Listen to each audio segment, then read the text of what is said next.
Bom, vamos lá, meus amigos. Vamos agora à resolução das questões relativas à área de Química do último concurso para a formação de oficial bombeiro, né, relativo ao ano de 2015. Eu sou o professor Marcos Aurélio. Nós vamos resolver agora um conjunto de questões pertinentes à disciplina de Química associadas a esse concurso. Vamos lá à primeira. A primeira questão de Química dizia o seguinte: em uma bancada de um laboratório de Química, foi encontrada uma proveta. Proveta é um instrumento de laboratório, que tem uma forma cilíndrica, ela é graduada geralmente em mililitros ou centímetros cúbicos, perfeito? Contendo 200 mililitros de água. Calcule o número de mols de moléculas de água, o número de moléculas de água e o número total de átomos, perfeito? E ele dá as seguintes informações. Ele manda considerar a massa atômica do hidrogênio igual a 1 unidade de massa atômica, a massa atômica do oxigênio igual a 16 unidades de massa atômica, informa que o número de Avogadro a ser considerado para os cálculos é 6 vezes 10 elevado a 23. Normalmente nós utilizamos 6,02 vezes 10 elevado a 23. E informa que a densidade da água é 1 grama por mililitro. E faz uma série de observações aqui, perfeito? De assertivas. Nós vamos analisar uma a uma para verificar qual é a correta, perfeito? Então nós começamos aqui. Vamos lá. Primeiro, meus amigos, ele diz o seguinte: na letra A, 1 mol de moléculas de água, certo? 6,66 vezes 10 elevado a 23 moléculas de água, e ele diz que tem 18 vezes 10 elevado a 23 átomos. O primeiro passo: quantos gramas de água eu tenho na amostra? Ele me informa que nós temos aqui um volume de 200 mililitros de água. Muito bem, 200 ml de água. Tá? Ora, o que eu faço? Ele me forneceu a densidade da água. Forneceu, professor, é 1 grama por mililitro. Então escreva. Densidade. O que é a densidade? Nós vimos que a densidade é uma relação entre a massa e o volume de uma amostra. Perfeito? A densidade é uma relação entre a massa e o volume de uma amostra.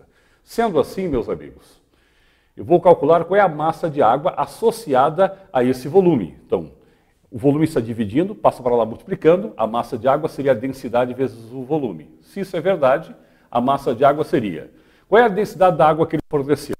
Ele forneceu uma densidade da água, professor, igual a 1 grama por mililitro. Quer dizer que 1 mililitro de água tem uma massa igual a 1 grama. Perfeito, pessoal? Então, a massa seria a densidade, que é 1 grama por mililitro, vezes o volume. Qual é o volume de água que eu tenho nessa proveta? 200 mililitros. Mililitro simplifica com mililitro. Nessa proveta eu tenho uma massa de 200 gramas. Então, qual é a massa de água que eu vou considerar? 200 gramas. Perfeito? Em 200 mililitros de água eu tenho 200 gramas de água, em termos de massa. Vai dizer, mas isso é muito fácil. Poxa, se 1 mililitro tem 1 grama, em 200 mililitros eu vou ter 200 gramas. Beleza, concordo com você. Agora veja, qual é a informação relevante que ele está pedindo? Ele está pedindo aqui, calcule o número de mols de moléculas de água. Para isso eu tenho que saber a massa de 1 mol de molécula de água, para poder montar uma regra de 3. Como é que eu determino a massa de 1 mol de moléculas de água? A massa molar. Eu pego a fórmula química da água, H2O, certo? Verifico que ele forneceu para mim que a massa do hidrogênio é igual a 1 e do oxigênio é 16. Então, cada átomo de hidrogênio tem uma massa igual a 1 unidade de massa atômica. Cada átomo de oxigênio tem uma massa igual a 16 unidades de massa atômica. Então, meus amigos, nessa fórmula química eu tenho 2 hidrogênios. Portanto, eu tenho uma contribuição em massa do hidrogênio igual a 2. Eu tenho 1 oxigênio, 16 vezes 1, 16. Portanto, se eu somar as massas atômicas dos hidrogênios contidos na molécula de água com a do oxigênio, eu vou ter a massa da molécula de água. Cada molécula de água tem uma massa de 18 unidades de massa atômica. Se eu pegar esse valor e expressar em gramas, 18 gramas, essa é a massa não de uma molécula de água, mas a massa de 1 mol de moléculas de água, 6,02 vezes 10 elevado a 23 moléculas de água. Qual é a massa molar da molécula da água, então? 18 gramas por mol. 1 mol de moléculas de água pesa 18 gramas. Perfeito, professor? Perfeito. 1 mol de moléculas de água pesa 18 gramas. Mas eu não tenho 200 gramas. Eu não tenho 18 gramas na amostra, eu tenho 200 gramas na amostra. Então eu faço o seguinte, olha. 18 gramas de água correspondem a quanto, gente? A 1 mol de moléculas de água. Portanto, 200 gramas de água, que é a massa da amostra, contida em 200 mililitros, vai corresponder a um número x. Isso é uma regra de 3. 18 gramas vezes x, 18 vezes x, é igual a 200 vezes 1. 200 vezes 1. Portanto, x será 200 vezes 1, 200. O 18 está multiplicando, passa para cá, dividindo. Se você fizer essa divisão, 200 dividido por 18, você vai encontrar esse valor de x aqui, ó, igual a 11,11 mols de moléculas de água. Muito bem. Então, em 200 gramas de água, eu tenho 11,11 mols de moléculas de água. Aí eu começo a observar. Aqui já não é, aqui já não é, aqui já não é. Ó, é aqui, ó, já matei a questão. Alternativa D. Como essa revisão aqui, a resolução dessas questões, não é só resolver, mas fazer uma revisão, vamos aproveitar para a gente continuar calculando o que eles estão pedindo, beleza? Então, repetindo, calculei o número de mols de moléculas de água? Calculei, professor, porque eu sei que 1 mol de moléculas de água pesa 18 gramas. Então, em 18 gramas eu tenho 1 mol de moléculas de água. Em 200 gramas eu vou ter X. Então, eu vou ter 11,11 mols de moléculas de água. Agora, o que ele pede mais? Ele pede para você calcular o número de moléculas de água aí presente. 1 mol de qualquer coisa contém 6,02 vezes 10 elevado a 23 qualquer coisa. Então, 1 mol de moléculas de água conterá 6,02 vezes 10 elevado a 23 moléculas de água.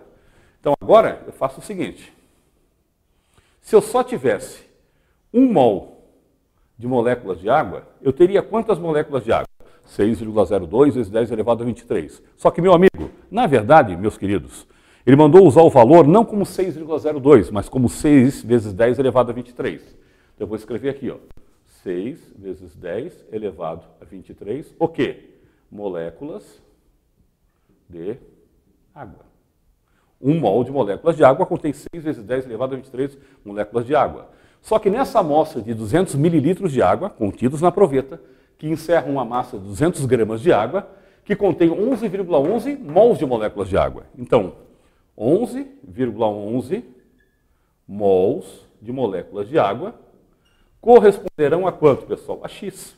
É uma regra de 3. 1 vezes X, X. E eu vou ter 11,11 vezes 6 vezes 10 elevado a quanto, pessoal? 23. Se eu fizer essa continha, eu vou encontrar esse valor aqui, ó, certo, né?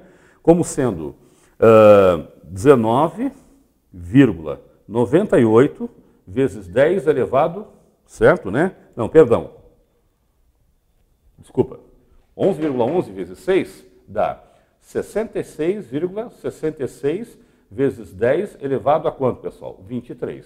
Se você observar aqui, ó, ele colocou com um algarismo na frente da vírgula. Então, isso aqui, eu vou escrever o x como sendo. Essa vírgula caminha para cá, fica 6,666 vezes 10 elevado a 1, porque 10 elevado a 1 é 10, e 10 vezes 6,6 é 66,6, vezes 10 elevado a 23.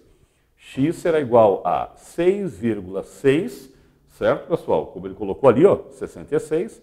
10 dá 1 vezes 10 elevado a 23 vai dar 10 elevado a quanto, gente? 24. Então eu pergunto, nesta amostra, eu vou ter quantas moléculas de água? 6,66 vezes 10 elevado a 23 moléculas de água. Professor, oi. O que o senhor fez mesmo aí? Eu fiz o seguinte, meu amigo. 1 mol de moléculas de água contém 6 vezes 10 elevado a 23 moléculas de água. No problema eu tenho 11,11 mols de moléculas de água. Isso vão conter X moléculas de água. Isso vai me dar 66,66 vezes 10 elevado a 23. Como ele deixou um algarismo na frente da vírgula, notação científica, essa vírgula caminha para cá. E esse número 66,66 eu escrevo como 6,666 vezes 10 elevado a 1. Porque 10 elevado a 1 é 10, e 10 vezes 6,66 é 66,66. 10 elevado a 1 vezes 10 elevado a 23 é 10 elevado a 24. Então esse seria o número de moléculas de água. A outra informação que ele pede, de forma relevante, ele quer saber o número total de átomos aí presentes. Aí o que é que eu faço, gente? Pessoal, qual é a fórmula química da água? A fórmula química da água, professor, é H2O, é o monóxido de dihidrogênio. É uma molécula angular em V, com um ângulo de cerca de 105 graus, é uma molécula polar, por isso que é um solvente polar, que dissolve em substâncias polares e substâncias também iônicas, é um solvente universal. E a molécula de água, ela é formada por 2 átomos de hidrogênio e 1 átomo de oxigênio. Então, se eu tivesse apenas uma molécula sozinha, molécula de água, uma molécula sozinha de água, eu teria 2 hidrogênios e 1 oxigênio. Eu teria nessa molécula 3 átomos. Concorda? É, concordo, professor. Tem 2 hidrogênios e 1 oxigênio numa molécula, 3 átomos. Só que eu tenho quantas moléculas? Eu tenho isso aqui, professor. Ó. Eu tenho 6,66 vezes 10 elevado a 24 moléculas de água nesta amostra. Que amostra, professor? A amostra contendo 200 mililitros de água da proveta. Isso vai me exigir um certo número de átomos X. Então, em uma molécula de água, eu tenho 2 hidrogênios e um oxigênio, eu tenho 3 átomos. Em 6,66 vezes 10 elevado a 24 moléculas, eu vou ter X. 1 vezes X, X. 6,66 vezes 10 elevado a 24 vezes 3. Se você fizer esse número, agora sim, ó, é o número que eu estava escrevendo antes. 19,98 vezes 10 elevado a 24, o que, meus amigos? Átomos. Tudo bem? Então, nesta amostra, contendo 200 mililitros de água, perfeito? Que na verdade são 200 gramas de água, nós encontramos 11,11 mols de moléculas de água. E nesses 11,11 mols de moléculas de água, nós temos 6,66 vezes 10 elevado a 24 moléculas de água. E nessas 6,66 vezes 10 elevado a 24 moléculas de água, nós temos 19,98 vezes 10 elevado a 24 átomos. Confira, 11,11 mols de moléculas de água, 6,66 vezes 10 elevado a 24 moléculas de água e, certo? Isso aqui, ó, 19,98 vezes 10 elevado a 24 átomos. Perfeito? Esse é um exercício, foi uma questão, perdão, legal, né? Porque ela abordou a necessidade de você conhecer trabalhar com densidade, você trabalhar com cálculo de massa molecular, lembrar que a massa molecular expressa em gramas fornece a massa de 1 mol de moléculas, relacionar, certo, essa massa molar, perfeito, relativa a uma regra de 3 com a massa de uma amostra e calcular o número de mols contidos dentro dessa amostra. Depois lembrar que 1 mol de qualquer coisa contém 6 vezes 10 elevado a 23 moléculas, átomos. Na verdade, a gente repete, é 6,02 vezes 10 elevado a 23. Só que no problema eles mandaram considerar o número de Avogadro como sendo 6 vezes 10 elevado a 23 e não 0,2. Facilitou a vida, perfeito? Como eu disse para vocês, resolvendo só essa primeira etapa aqui, ó, 11,11, você já teria matado a questão como correta alternativa, alternativa D. Bom, meus queridos, essa é a resolução da primeira questão de Química do último concurso do CFO de 2015. Vamos para a próxima questão? Vamos lá, então. Então, passando para a próxima questão, certo? E eu vou fazer o seguinte agora, vamos apagar.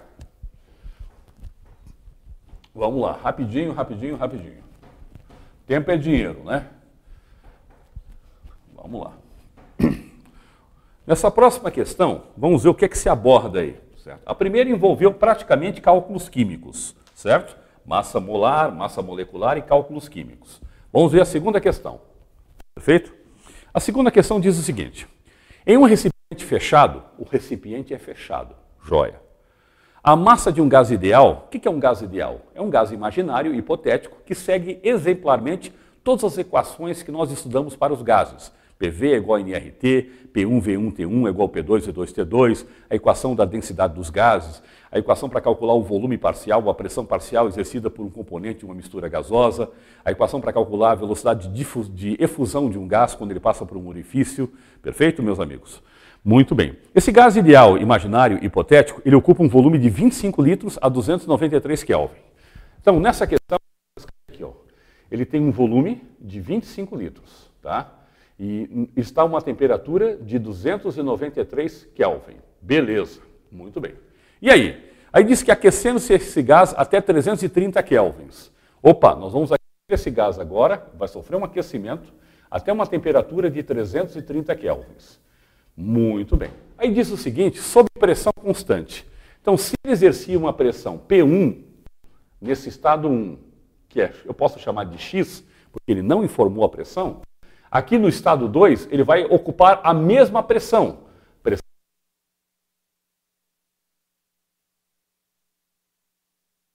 constante. Qual é o nome de uma transformação gasosa em que o gás ele se transforma e ele mantém a pressão constante? Nós chamamos de isobárica. Iso igual, baros pressão, tá? Aí ele pergunta, certo? Né? O seu volume será de...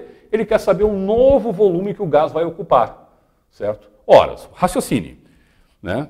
Bom, nós temos a seguinte situação aqui, perfeito? Eu estou aumentando a temperatura de 293 Kelvin para 330, o que, pessoal? Kelvin, perfeito, gente? Tá? O volume que era 25 litros vai passar para um novo volume. Só que diz aqui que o recipiente é fechado. Possivelmente, esse recipiente deve ter a capacidade de se dilatar também, perfeito? E ele disse que nessa transformação gasosa, ele vai manter a pressão o quê, pessoal? Constante. Então, a pressão não vai mudar. Então, essa é uma transformação isobárica, perfeito? Bom, como é que eu resolveria esse problema? Usando aquela famosa equação. Para viver tranquilo, P1V1T1 é igual a precisamos viver trabalhando. Essa é a famosa lei geral dos gases que nós deduzimos para vocês. É uma relação entre pressão, volume e temperatura de um estado 1, certo? Para o estado 2, de um estado inicial para o estado final. Perfeito? Essa equação ela é válida para qualquer transformação gasosa, seja uma transformação a volume constante isocórica ou isométrica ou isovolumétrica, a pressão constante isobárica, que é a situação desse problema, a temperatura constante isotérmica ou politrópica, aquela transformação em que muda a pressão, muda o volume, muda a temperatura. Professor, vamos lá. Qual é a pressão? Eu não sei, professor, chama ela X. Qual é o volume inicial? 25 litros. Beleza. Qual é a temperatura inicial? 293 Kelvin. Preciso fazer aqui uma paradinha e uma observação. A nossa sorte é que nessa questão eles já forneceram a temperatura em Kelvin. Se eles fornecerem em Celsius, você precisa transformar a temperatura de Celsius para Kelvin. Como é que eu faço isso, professor? Pega a temperatura em Celsius, TC, soma com 273 e isso vai te dar um valor em Kelvin. Certo, pessoal? Na escala termométrica Kelvin. Perfeito? Todas essas equações aqui, elas foram pensadas, foram concebidas para se trabalhar em Kelvin. Então eu preciso transformar a temperatura para Kelvin. Nesse problema eu não preciso porque eles forneceram já em Kelvin a temperatura. O P2 vale quanto? Vale X. O volume V2 eu não sei. Mas eu sei que a nova temperatura é quanto? 330 Kelvin. X corta com X. Isso aqui está dividindo, passo para cá multiplicando. Então eu vou ter aqui 25 vezes 330 dividido por 293, olha só, passou para cá multiplicando, é igual a esse volume. Se você fizer esse cálculo, você vai encontrar esse cálculo aqui, certo, do volume, em torno de 28,16 litros. O que você pode perceber aqui? Que você tinha um gás que estava a 293 Kelvin, a uma pressão X e um volume de 25 litros. Você aqueceu o gás para 330 kelvins, aumentou o grau de agitação das moléculas, mas você manteve a pressão sobre o gás constante. Então o gás, o que ele fez? As moléculas ficaram mais agitadas, manteve a pressão constante, o gás ele se expandiu, ele aumentou o seu volume de 25 litros para 28,16 litros. Então essa transformação ela é uma expansão que ocorre a volume constante, é uma expansão isobárica. Dessas alternativas, a alternativa correta seria a alternativa B. Perfeito, meus amigos? Joia? Só para vocês lembrarem, no estado gasoso a matéria tem forma e volume variável, ela se caracteriza por apresentar baixa densidade, alta compressibilidade, capacidade de ser comprimida, alta expansibilidade, grande capacidade de se expandir, porque as moléculas que formam, ou átomos que formam, as partículas que formam a matéria no estado gasoso, elas estão em movimento caótico e contínuo, e elas estão bastante afastadas uma das outras. Isso permite com que um gás ele se expanda e ele se contraia com relativa facilidade. Perfeito? Quando você estuda o estado de um gás, você o faz através das chamadas variáveis de estado. Temperatura, pressão e volume. A temperatura ela informa o nível ou grau de agitação térmica média das moléculas ou partículas de um gás. Você pode calcular em Celsius, Fahrenheit e Kelvin, lembrando que nas equações você precisa transformar a temperatura para a escala termométrica Kelvin, criada por Lord Kelvin em 1848. Muito bem. O que o volume informa? O volume informa o espaço do universo ocupado pelo gás. Via de regra, o volume de um gás é o volume do recipiente que o contém, porque o gás ele se expande e ocupa todo o volume do recipiente. Perfeito, meus amigos? Ok? E é claro que à medida em que o gás se expande, ele vai ficando menos concentrado e mais rarefeito. O que a pressão informa? A pressão é uma variável de estado, ela varia, ela pode aumentar, diminuir ou até ficar constante, que informa a força média com que as moléculas do gás colidem contra uma determinada área. Então a pressão ela informa a relação entre a força aplicada pelas moléculas do gás nessas colisões com a superfície do recipiente e a própria superfície ou área do recipiente. No Sistema Internacional de Unidades, você mede a pressão em Newton por metro quadrado, é o famoso Pascal. Lembrando que também você pode medir em outras unidades, atmosfera, milímetro de mercúrio, centímetro de mercúrio. Uma atmosfera é a pressão exercida pela coluna do ar ao nível do mar. É onde eu estou aqui em Florianópolis.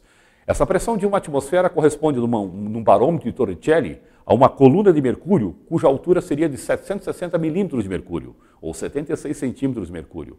Isso corresponde a uma pressão de 10 na quinta newtons por metro quadrado, ou seja, 100 mil pascais. Perfeito, meus queridos? Essa primeira questão foi sobre cálculos químicos, a segunda questão sobre físico-química dos gases. Tranquilo? Próxima questão, vamos lá? Então vamos. Mudando o slide e apagando aqui. Vamos lá, que tempo é dinheiro. Bola pro mato que é jogo de campeonato. Vamos caprichar nesse próximo concurso aí, os futuros oficiais bombeiros, né? O salário sensacional, carreira estável, uniforme bonito, soldado do fogo, oficial do fogo, a gente não pode perder essa oportunidade. Queridos, em relação ao trítio, assinar a informação correta. Aí diz, o trítio é um isóbaro, é um isômero, é um alótopo, é um isótopo. Eu já sei que é isótopo de hidrogênio, tá certo? Mas vamos lembrar o que significa isso. Professor, o que são isótopos? Amigo, iso é igual. Isótopos são átomos que apresentam o mesmo número atômico. O número atômico é igual. Eu não lembro o que é número atômico. Amigão, número atômico é o número de prótons de um átomo. Número de prótons de um átomo. Quando eu escrevo um símbolo químico, o número que vai embaixo é o número atômico, é o número de prótons. O número que vai em cima é o número de massa. O número de massa é a soma do número atômico mais o número de nêutrons. Perfeito? O número de prótons é o número de partículas positivas contidas no núcleo. O número de nêutrons é o número de partículas que não têm carga elétrica, são nêutrons contidos no núcleo.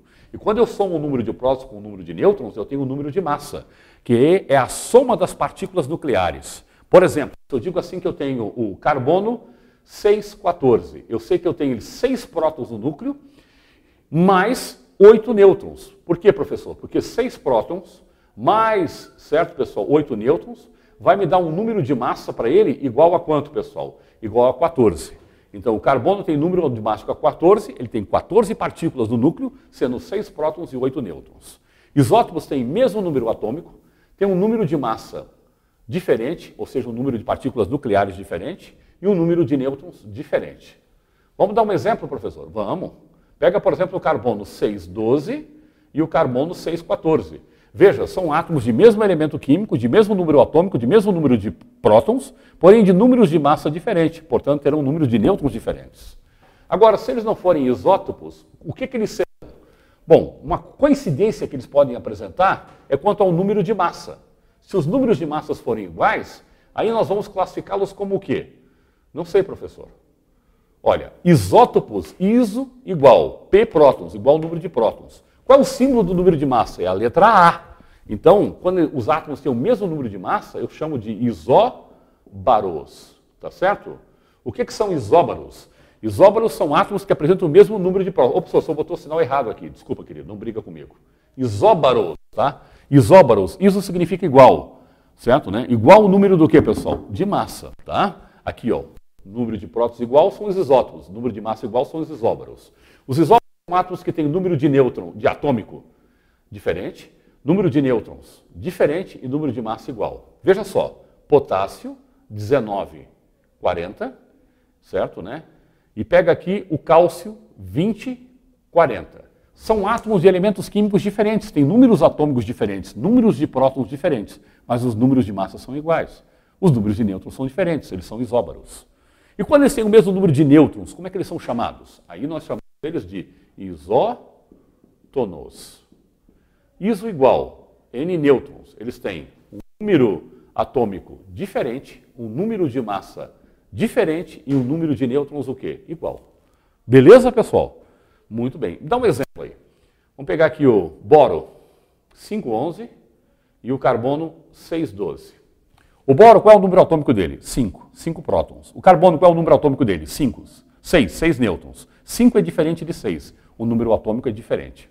Qual é o número de massa? O número de partículas nucleares do boro? 11. Qual é o número de massa do carbono? 12. 11 é diferente de 12. Então o número de massa deles é o que, pessoal? Diferente. Agora veja só.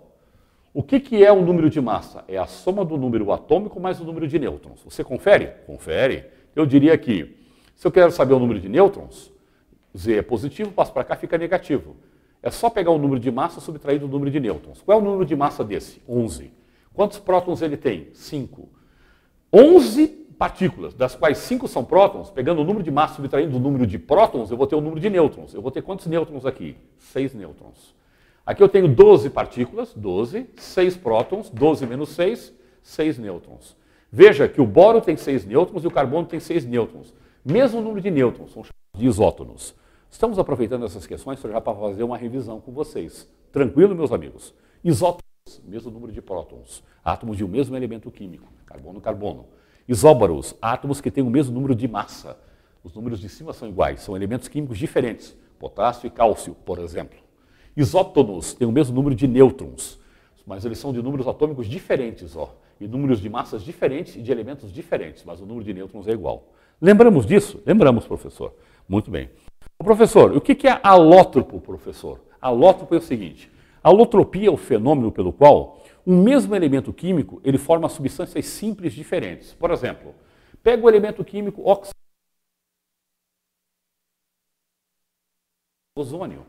Tá? São substâncias simples, formadas por átomos de um mesmo elemento químico, diferentes, um é O2 e o outro é O3, e oriundos de um mesmo elemento, que é o oxigênio. O carbono ele pode formar o carbono grafite, que é aquele carbono da tua lapiseira, do teu lápis, o carbono diamante, aquele de carbono presente nos anéis, né? Perfeito? Né? E eu tenho um carbono também chamado de fulereno.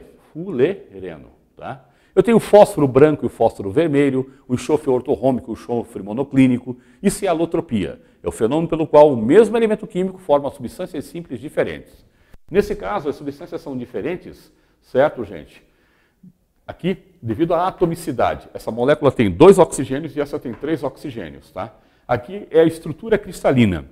Aqui os átomos de carbono são organizados em estruturas hexagonais. Aqui os átomos de carbono são organizados em estruturas tetraédricas. E no fulereno ele forma uma estrutura, vamos arrumar esse fulereno aqui, para você enxergar melhor. Fulereno. Uma estrutura que lembra uma bola de futebol, hexágonos e pentágonos, chama-se bookballs, tudo bem? E esse fenômeno é chamado de alotropia. Tá, e o que é esse tal de isômero, então? Isômero é um conceito que vem lá da química orgânica. Via de regra, no concurso aqui do estado de Santa Catarina, a química orgânica ela não é contemplada no concurso do CFO. Tudo bem, gente? O que eu posso dizer para vocês de forma bem rápida é o seguinte. O polietileno, ele é uma cadeia carbônica, uma macromolécula muito grande, poli significa muito, formado por pequenas partes de etileno ou eteno. Então, várias moléculas de eteno ou etileno formam o polietileno, esse plástico, esse polímero. Então, um polímero, ele nada mais é do que um conjunto de monômeros que se repetem, tá? De pequenas moléculas que se repetem. Você pega, por exemplo, o polipropileno, é um polímero, poliestireno, é um polímero, certo? Né? É um resultado de uma repetição sistemática de pequenas cadeias carbônicas, que tem carbono, como o caso do etileno ou eteno, que ele se repete, esses monômeros, e forma o polímero chamado polietileno. Tudo bem? E, finalmente, resta para nós o quê? O hidrogênio. O trítio é um isótopo de hidrogênio. Aí você teria que lembrar que nós enfatizamos muito. O hidrogênio é um dos elementos é o elemento químico mais abundante do universo. Só para vocês terem uma ideia, 75% do Sol é formado de hidrogênio. O hidrogênio ele pode se apresentar na forma de H11, que é o chamado isótopo de hidrogênio, cujo nome eles chamaram de prótio. Tá? Agora eu também posso ter o hidrogênio H12, que é o chamado isótopo de hidrogênio deutério. E eu posso ter o isótopo H13, que é o isótopo de hidrogênio trítio. Tudo bem? Deutério, trítio e prótio são os 3 isótopos importantes do hidrogênio, sendo mais comum o prótio, porque ele só tem um próton e um elétron. Esse aqui tem um próton, um nêutron e um elétron. Esse tem um próton, 2 nêutrons e um elétron. E quando nós estudamos química nuclear, que está contemplada dentro do programa do CFO, certo? Nós enfatizamos para vocês que, por exemplo, no nosso Sol, que é uma estrela de quinta grandeza, situada a uma distância média de 149.750.000 quilômetros da Terra, uma unidade astronômica, e que contém 99,85% de toda a massa do Sistema Solar, o Sol é cerca de 1.300.000 vezes maior do que a Terra. E ele tem um diâmetro de 1.394.000 quilômetros e uma massa 333.000 vezes maior que a massa da Terra. O Sol é gigantesco. E ele gera uma quantidade de energia fantástica por um processo no Sol que nós chamamos de fusão nuclear. Nós explicamos isso para vocês. Na fusão nuclear, o que acontece, meus queridos? Esse isótopo de hidrogênio chamado deutério, junto com o isótopo de hidrogênio trítio, na forma de um gás ionizado a alta temperatura chamada plasma, porque a matéria do Sol não está no estado sólido, nem no estado líquido, nem no estado gasoso, está na forma de plasma. É um gás ionizado que perdeu os seus elétrons, entendeu? E a alta temperatura e pressão, gigantesca temperatura e gigantesca pressão, esses núcleos se fundem. Ao se fundir, eles transformam em hélio, H2,4, emitem um nêutron e liberam uma gigantesca quantidade de energia. Esse processo é chamado de fusão nuclear. Ele ocorre no coração das estrelas, ele ocorre no Sol. Perfeito? Perfeito? É graças à fusão nuclear em que o Sol transforma hidrogênio em hélio. Hoje o Sol é formado por 75% de hidrogênio, 24% de hélio e 1% de outros elementos. O Sol tem mais ou menos 4,6 bilhões de anos, está na metade da sua vida. Mas à medida que ele for se aproximando, certo, do seu ocaso, do seu final, essa concentração de hidrogênio vai diminuindo e a de hélio vai aumentando, porque o hidrogênio vai sendo convertido em hélio. Esse é o hidrogênio deutério, que se funde com o hidrogênio trítio, formando hélio, nêutrons e energia. Esse processo é chamado fusão nuclear. Então, meus queridos, o trítio nada mais é do que um isótopo de hidrogênio, ou seja, é um átomo de hidrogênio que tem número atômico 1, assim como o deutério e o prótio, só que o número de massa dele é quanto, pessoal? É 3. Perfeito? O jeito de você saber isso é ter prestado muita atenção nas aulas de química nuclear sobre fusão nuclear. Tranquilo, meus queridos? Eu estou aproveitando para já fazer uma revisão com vocês de uma série de conceitos ao resolver essas questões. Vamos para a próxima questão? Vamos lá, então. Trocando aqui, beleza. Agora, meus queridos, para resolver essa questão, o tio vai apagar o que está escrito aqui e vou trazer uma tabela periódica para a gente fazer uma revisão. Então, meus amigos, vamos então para a quarta questão do CFO, concurso 2015. Diz o seguinte: sobre a tabela periódica é correto afirmar. Ele faz uma série de afirmações aqui. As linhas horizontais são chamadas de grupo. Então vejam só, aqui eu tenho uma tabela de classificação periódica e eu vou aproveitar para uma revisãozinha rápida com vocês. O que é uma tabela de classificação periódica? É um grande resumo que contém uma série de informações sobre os diferentes elementos químicos. O que é um elemento químico? São os diferentes tipos de átomos. São conjuntos de átomos que têm o mesmo número atômico, perfeito, pessoal? Tá? E por isso eles apresentam um nome comum, um símbolo químico comum e um número atômico comum, certo? Por exemplo, o cromo, o número atômico dele é 24. Todos os átomos que tiverem 24 prótons no núcleo, tiverem o número atômico 24, serão do elemento químico cromo, serão do tipo cromo, e cujo símbolo químico é Cr. A tabela periódica é um grande resumo que contém várias informações sobre os diferentes elementos químicos.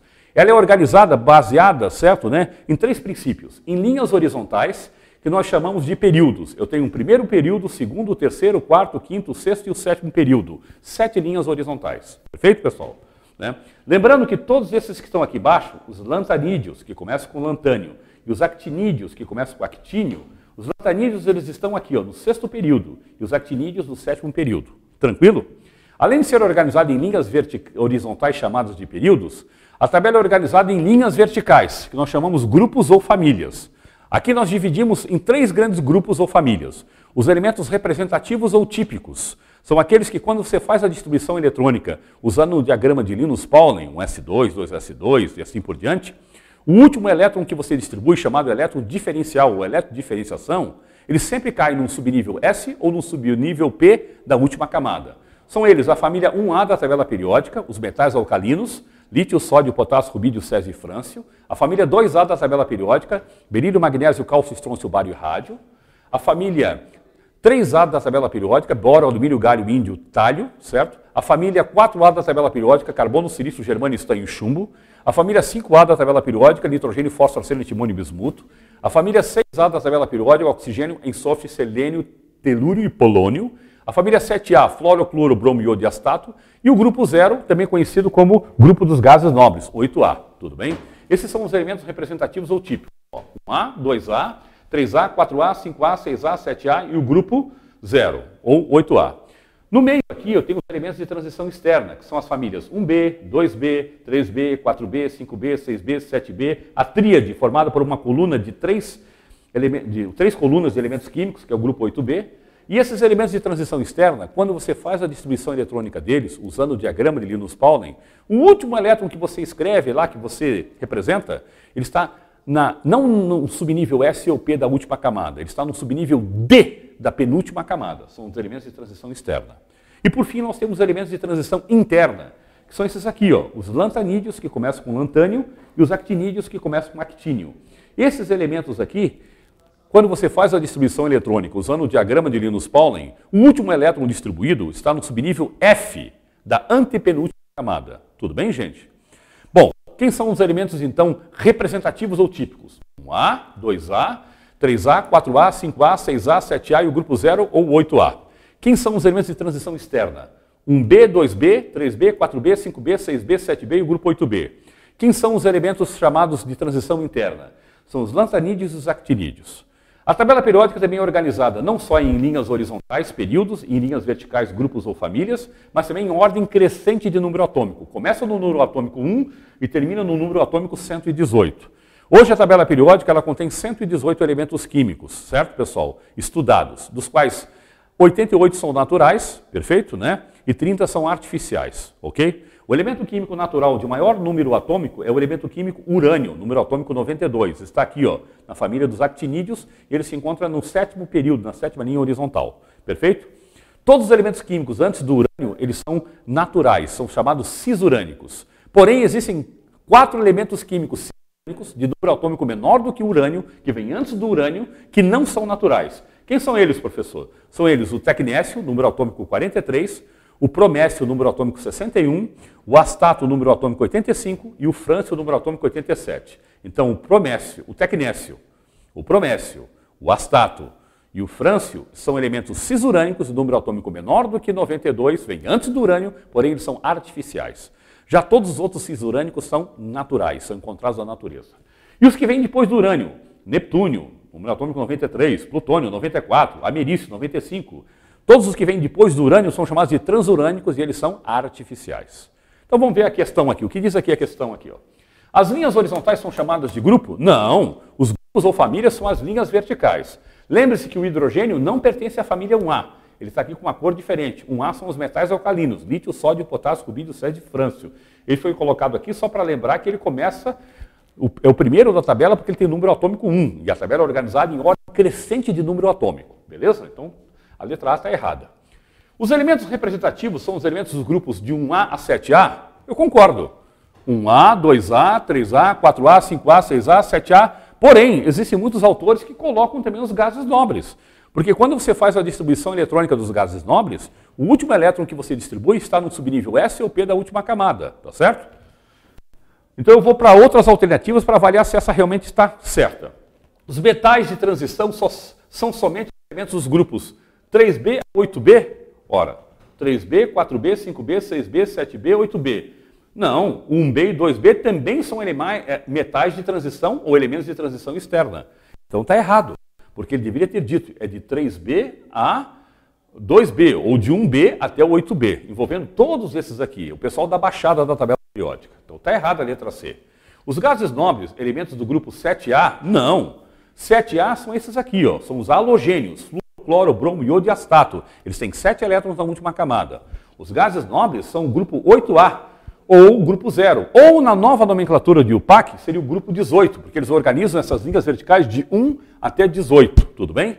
Os gases nobres, eles não são o grupo 7A, eles são os grupos 8A ou grupo 0, ou o grupo 18, tudo bem? Então está errado essa aqui. Tem parcialmente preenchida todas as subcamadas P? Não. Os gases nobres, eles são o grupo 7A e eles têm 8 elétrons na última camada, com exceção do hélio, que tem 2 elétrons na última camada. Então a alternativa C está errada, a D está errada e a está errada. Por exclusão, eu responderia a B. Lembrando que eu acho que eles deveriam ter colocado aqui, ó, também incluído aqui os gases nobres como elementos representativos. Tudo bem, gente?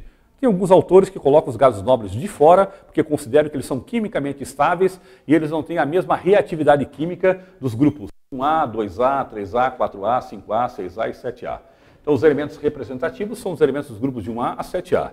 Eu, particularmente, e também outros autores, certo, né, nos quais eu baseio meus estudos, considero também os gases nobres como sendo elementos representativos.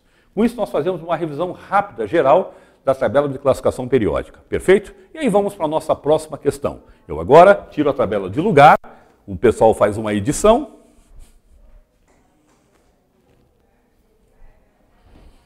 E prontinho, vamos para a nossa última questão.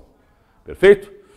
Do concurso, para oficial bombeiro, formação de oficial bombeiro, Santa Catarina, 2015. Diz o seguinte: considere as substâncias a seguir e analise o tipo de forças intermoleculares. Professor, o que são forças intermoleculares? Forças intermoleculares são forças de atração entre as moléculas, tudo bem? Muito bem. E quais são elas, professor? Basicamente existem 3 tipos de forças intermoleculares. Existem as chamadas pontes de hidrogênio, que hoje, eles preferem chamar de ligação de hidrogênio. Como é que ocorrem essas ligações de hidrogênio? Sempre que você tiver moléculas em que você tem átomos de hidrogênio ligado a átomos de flúor, tá? Oxigênio e nitrogênio, FON, você tem as chamadas pontes de hidrogênio. Me dá um exemplo, professor. O fluoreto de hidrogênio, que na forma aquosa forma o ácido fluorídrico, HF. Você tem aqui, ó, o hidrogênio ligado com o flúor e o flúor ligado com o hidrogênio. Essa molécula, ao se aproximar de outra molécula, o que acontece? Na tabela de classificação periódica, existe uma propriedade periódica chamada eletronegatividade. Eletronegatividade é a tendência, certo? Do que, gente? É a tendência de um átomo de receber elétrons na sua última camada. Como é que a eletronegatividade ela cresce da esquerda para a direita e de baixo para cima? Aqui está o flúor, aqui está o hidrogênio. Quem é o elemento químico mais eletronegativo, que tem maior tendência de ganhar elétrons? É o flúor, professor. Então, esse par de elétrons, representado pelo tracinho, fica mais próximo do flúor. Os elétrons ficam concentrados no flúor, formam aqui um polo negativo, aqui vão formar um polo o quê, gente? Positivo. No flúor, um polo negativo e um polo positivo. Isso é uma ligação polar, tá? Ora, essa molécula, ao se aproximar dessa, ela o fará da seguinte forma. O polo positivo dessa molécula vai se aproximar do polo negativo desta. O polo negativo dessa vai se aproximar do polo positivo dessa. Isto aqui nós chamamos de ligação de hidrogênio ou ponte de hidrogênio. É uma força intermolecular entre moléculas. Ele é a mais forte que existe. Tudo bem? Entre as forças intermoleculares. Tranquilo? Isso acontece com o oxigênio também. Pega, por exemplo, a molécula de água, H2O. A molécula de água, nós estudamos, ela tem um formato de uma letra V invertida, é uma molécula angular em V. Aqui está mais ou menos o oxigênio na tabela periódica, por aqui, ó. Tá, ó. Família 6A. Então, o oxigênio é mais eletronegativo do que o hidrogênio. Então, aqui vai concentrar uma concentração de carga negativa, positiva. Esses elétrons ficam mais próximos do oxigênio, porque ele é mais eletronegativo. Negativo, positivo aqui. É uma molécula polar. Muito bem. A outra molécula também vai ter aqui um polo negativo no oxigênio e um polo positivo nos hidrogênios. Se essa molécula for se aproximar dessa, ó, será da seguinte forma. O hidrogênio, que é o polo positivo de uma molécula, é atraído pelo oxigênio, que é o polo negativo da outra. Essas ligações entre essa molécula e essa, eu chamo de ligação de hidrogênio ou ponte de hidrogênio. É uma força intermolecular muito forte. Outra possibilidade é quando você tem assim, ó, você tem amônia, NH3. O nitrogênio ele está na família 5A. Seria mais ou menos aqui assim, ó, certo, pessoal? O nitrogênio é muito mais eletronegativo do que o hidrogênio.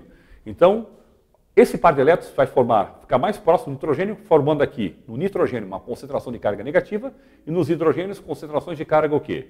Positiva. Eu tenho 3 ligações polares. Se uma outra molécula for se aproximar, ela o fará assim, ó.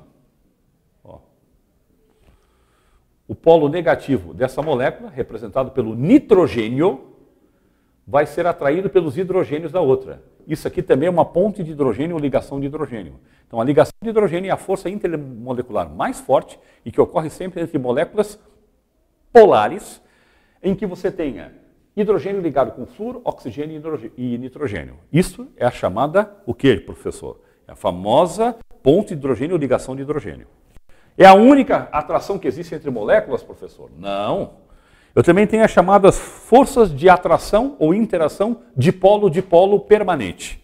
Ocorre entre moléculas polares do tipo, vamos supor, eu tenho forças de dipolo,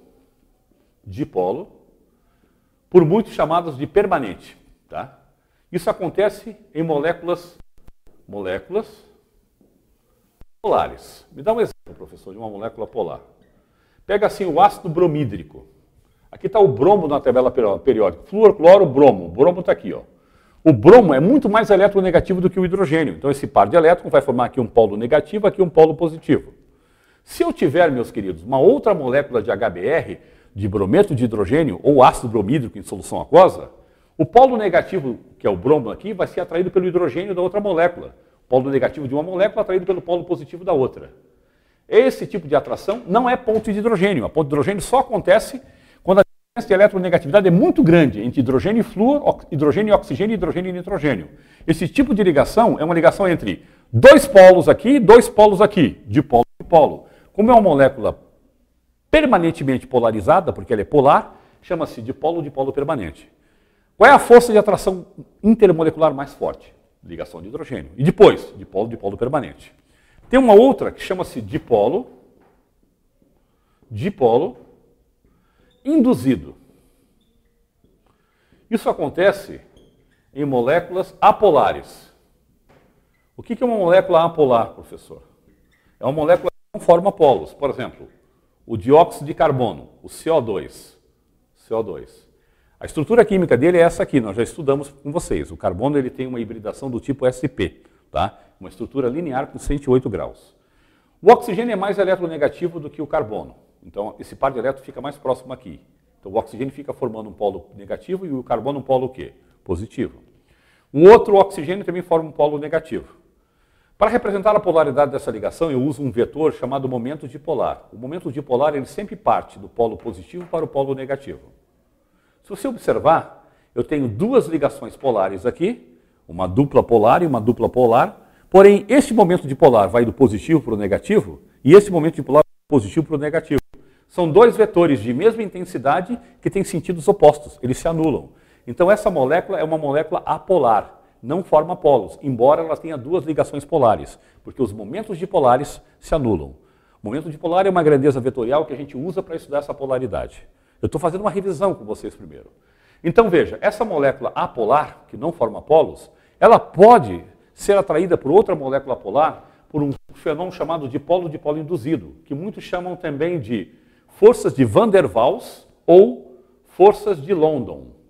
Tudo bem? Só ocorre com moléculas apolares. Você pega uma molécula, reduz a temperatura, aumenta a pressão sobre essas moléculas, as moléculas se aproximam e elas sofrem uma polarização momentânea. Os elétrons de uma molécula vão para um lado, ficando momentaneamente negativo de um lado e positivo do outro lado. Isso gera um dipolo, um polo positivo e negativo nessa molécula, só que é induzido pela redução da temperatura e o aumento da pressão sobre o gás, aproximando essas moléculas. Momentaneamente, essas moléculas apolares podem, certo, né, se atrair entre si. Isso é uma interação dipolo-dipolo induzido. Qual é a interação molecular, a atração intermolecular mais forte? Pontos de hidrogênio ou ligações de hidrogênio. Hidrogênio com flúor, hidrogênio com oxigênio e hidrogênio com nitrogênio. Qual é a atração intermolecular também muito forte? Dipolo-dipolo permanente. Menos do que a ponte de hidrogênio. E qual é a mais fraca? Dipolo-dipolo induzido. Perfeito? Vamos agora, depois dessa revisão, responder a questão. Sei que talvez eu esteja sendo prolixo, né? Explicando muita coisa, mas é bom para a gente fazer uma revisão, aproveitar as questões para fazer uma revisão. É o que nós fizemos aqui. Então vamos lá. Diz o seguinte, analise o tipo de interações moleculares, CH3, CH2, CH2 ou H. Então está aqui, ó, 1. Professor, o que é isso aqui? Amigo, isso aqui é uma substância chamada de propanol, ou álcool N-propílico, com CH3, CH3, CH2 ou H. Amigão, você lembra que eu acabei de explicar para você que quando numa molécula tiver hidrogênio ligado com oxigênio, eu formo pontos de hidrogênio? Lembro. O senhor falou que aqui é o polo negativo, aqui é o polo positivo, aqui é o polo positivo, aqui é o polo negativo. Essa atração aqui, ela é chamada de ligação ou ponte de hidrogênio. Ponte de hidrogênio é um termo antigo, certo? Alguns ainda utilizam. Então eu já sei que o 1 é uma ligação de hidrogênio entre uma molécula e a outra. Já não pode ser a letra A nem a letra B. Opa, pode ser a letra C ou a letra D. Muito bem. Aí ele diz HBr com HBr. Poxa, HBr com HBr. Vamos analisar. HBr com HBr. Ponte de hidrogênio só forma quando você tem hidrogênio ligado a flúor, nitrogênio e oxigênio. Primeiro é ponto de hidrogênio, ou ligação de hidrogênio. Quando eu tenho uma molécula polar, aqui eu formo polo positivo e aqui polo negativo. Polo negativo e polo positivo. Por quê, professor? Amigão, de novo, olha aqui, ó. Lembra do formato da tabela periódica? Lembro. Tudo bem. Aqui está o hidrogênio, filho. Aqui está o bromo, filho. Na tabela periódica existe uma propriedade que chama-se eletronegatividade, tendência de ganhar elétrons. Ela cresce da esquerda para a direita e de baixo para cima. Quem é o elemento mais químico, mais eletronegativo, amiguinhos? Fala pro tio, é o bromo. Então aqui nessa ligação química, os elétrons ficam mais próximos do bromo, formando uma concentração de carga negativa aqui e uma concentração de carga positiva aqui. Uma outra molécula de HBr é a mesma coisa.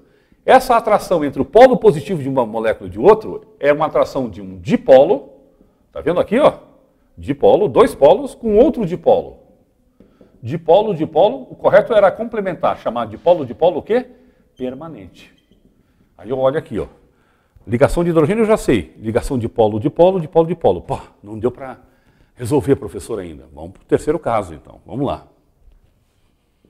Aí ele fornece lá a molécula de metilamina. Professor, eu tenho nitrogênio ligado com hidrogênio. Amigão, sempre que você tiver nitrogênio com hidrogênio, que tipo de ligação é essa? De hidrogênio. Ah, então se uma outra molécula se aproximar aqui, ela faria assim, né, professor? Vê se eu entendi, ó. Ó. Esse polo aqui é negativo, né? E esse é positivo. Por que você sabe? Porque o nitrogênio está aqui, professor. Ele é mais eletronegativo do que o hidrogênio. Aqui é positivo. Então eu teria a seguinte atração. Isso aqui, ó. E isso mesmo. Essa ligação aqui é uma ligação entre nitrogênio e hidrogênio. Então é uma ligação entre moléculas do tipo ligação de hidrogênio. Então eu teria ligação de hidrogênio ou ponte de hidrogênio. Ah, entendi. Então, vamos lá. Ligação de hidrogênio? A primeira? Sim. Dipolo permanente? Ligação dipolo. Ligação de hidrogênio a segunda? Sim. Opa, já matei. É a alternativa C. E a última, o 4, ele disse que era o C5H12. Eu sei que isso aqui não tem obrigação de saber, no sentido de que o programa aqui de Santa Catarina não prevê química orgânica, mas essa substância chama-se pentano. Pentano é um hidrocarboneto que tem 5 carbonos, como diz a fórmula química ali, ó. 5 carbonos. 1, 2, 3, 4, 5, e ele tem aqui, ó, 5 hidrogênios, 7 hidrogênios, 9 hidrogênios, 12 hidrogênios. Um hidrocarboneto é um composto orgânico que só tem carbono e hidrogênio. E ele, via de regra, é apolar. Ele não forma polos. Como é o nome da ligação que ocorre entre moléculas apolares, as chamadas forças de dipolo-dipolo induzido, ou forças de Van der Waals, ou, como a gente diz, ligação ou forças de London. Tudo bem, gente? Então só poderia ser a alternativa C. Tudo bem? Entre moléculas apolares, a atração entre essas moléculas se chama dipolo-dipolo induzido, ou forças de London, ou forças, certo, né, de Van der Waals. Na nossa apostila, super completa, bem detalhada, quando nós estudamos essas ligações químicas, nós analisamos essas interações entre moléculas. Bom, meus amigos, esta, certo, né, nada mais é nada mais do que a nossa revisão, certo, associado às 5 questões que caíram no último concurso do CFO de 2015. Espero que tenha sido útil para vocês. Eu procurei não só resolver as questões, mas fazer uma revisão de vários aspectos pertinentes a cada questão. Um abraço do tio. Sempre é uma satisfação trabalhar com vocês. Tchau, meus queridos.